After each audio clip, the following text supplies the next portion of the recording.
I teach at Hofstra University.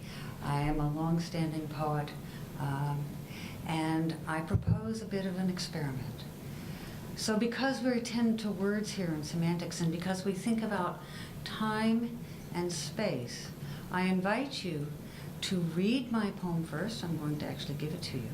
And then I'm going to read it to you. And I invite you to see what the difference is between the two. So, even if you haven't quite finished, I invite you to listen while I read it and to think a little bit about the difference. And also you will have noticed, although this is not as strong as in some of my poems, some of it's oppositional, right? So you can put things on a printed page that you can't read sequentially. And our minds can absorb that opposition, non-sequential thing. But when you're called upon to read it, then you have to make a choice.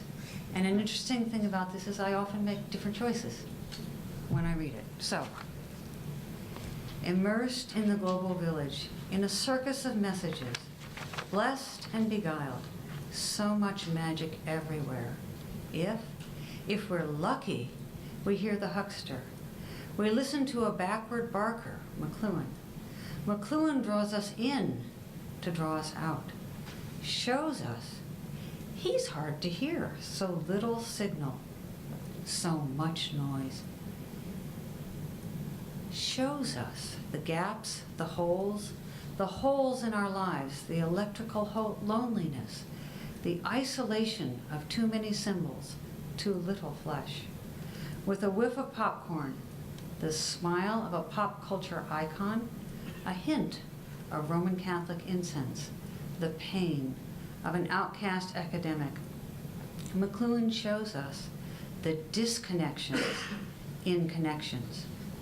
When, long ago, so 20th century, when this scholar, this pop culture circus barker, this magician looked into our world, all the layers of media, all the levels of abstraction floated, formed, crystallized.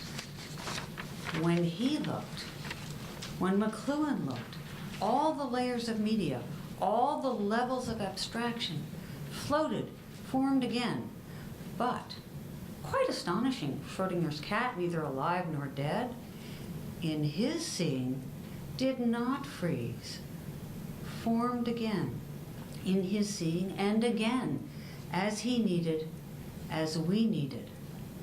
Long dead, living now through his printed words, Scholar McLuhan, Barker McLuhan, draws us in, gives us a carnival gift, a child's toy, full of illusion, cardboard and plastic, from cheap beads and mirrors, symmetric patterns, a kaleidoscope, a way of seeing patterns, of seeing media patterns.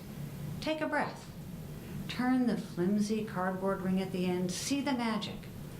This bead, echoed over and over, connects me to those I love no matter where.